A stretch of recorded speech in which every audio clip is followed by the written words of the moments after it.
به طور کلی عضلات ناحیه بازوی ما از دو نوع عضله تشکیل شدن: عضله جلو بازو یا دو سر و عضله پشت بازو یا سه سر. این عضلات علاوه بر این که از لحاظ زیبایی شناسی حائز اهمیت هستند، مثل اهرم برای بدنمون عمل میکنن و در فعالیت‌های روزمره ما از جمله بلند کردن اجسام، هل دادن و حتی باز کردن قوطی مربا نقش دارن. با انجام تمرینات منظم میتونیم فیبرهای عضلانی رو تحریک کنیم و باعث رشد اونها بشیم. اما از هر چیزی مهمتر فرم صحیح حرکاته. فرم صحیح در انجام حرکات کلید موفقیت در تقویت عضلات محسوب میشه. انجام تمرینات با فرم نادرست نه تنها ما رو به نتیجه مد نظرمون نمیرسونه، بلکه ممکنه موجب آسیب دیدگی هم بشه. توی این ویدیو علاوه بر معرفی تمرینات موثر با همدیگه آموزش میبینیم که چطوری تمرینات رو با فرم مناسب انجام بدیم. بخش اول، گرم کردن. قبل از هر چیزی میریم سراغ گرم کردن. گرم کردن با آماده سازی بدن برای حرکات سنگین‌تر احتمال آسیب دیدگی رو کاهش میده و از اون طرف با افزایش جریان خون راندمان ورزشی ما رو افزایش میده.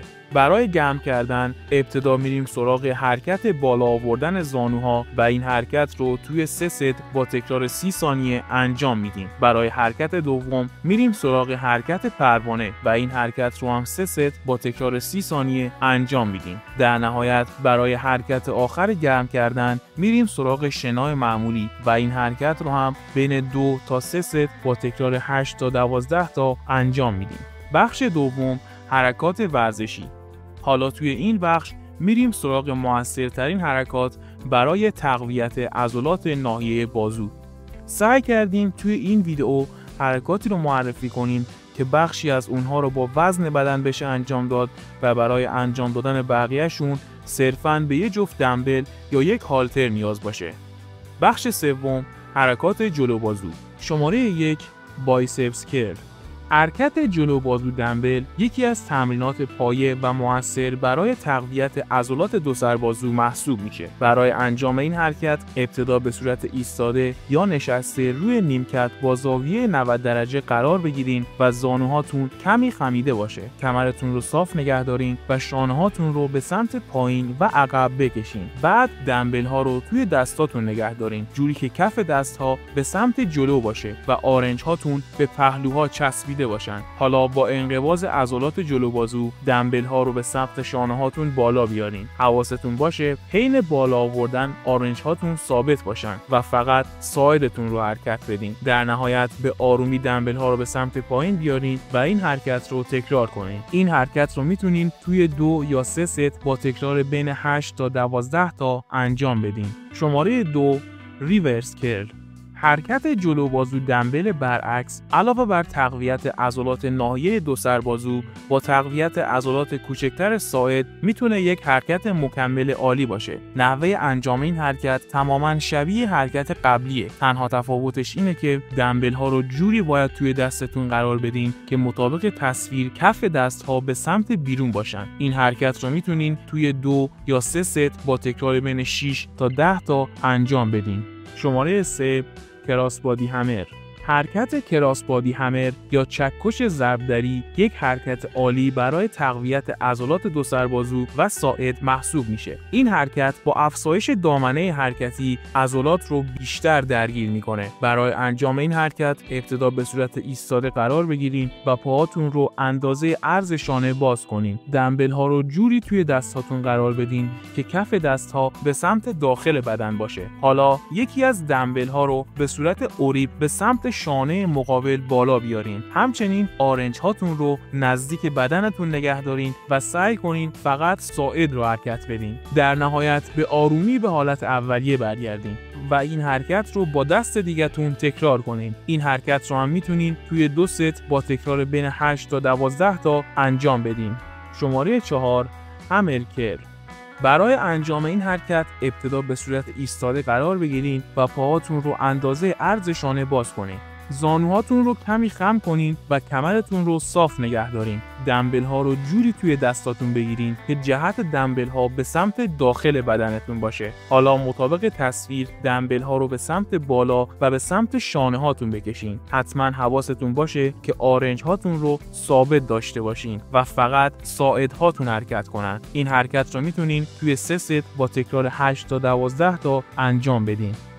بخش چهارم، حرکات پشت بازو. شماره 1، ترایسپس دیپ. این حرکت با وزن بدن انجام میشه و نیاز به تجهیزات خاصی نداره، اما یک حرکت مؤثر برای تقویت عضلات پشت بازو یا ترایسپس محسوب میشه. برای انجام این حرکت صرفاً به یک نیمکت یا صندلی نیاز داریم. برای شروع کف دستهاتون رو روی لبه نیمکت قرار بدین، جوری که جهت انگشتاتون به سمت جلو باشه و فاصله دستها کمی بیشتر از عرض شانه باشه. بعدش پاهاتون رو به سمت جلو بکشین تا بدنتون با نیمکت زاویه 45 درجه بسازه. حالا آرنج هاتون رو خم کنین و بدنتون رو به سمت پایین بیارین تا جایی که آرنج ها زاویه تقریبا 90 درجه داشته باشن. در نهایت با فشار روی دست ها بدنتون رو به نقطه شروع برگردونین و این حرکت رو تکرار کنین. این حرکت رو میتونین توی 3 ست با تکرار 8 تا 12 تا انجام بدین. شماره 2، ترایسپس کیک بک.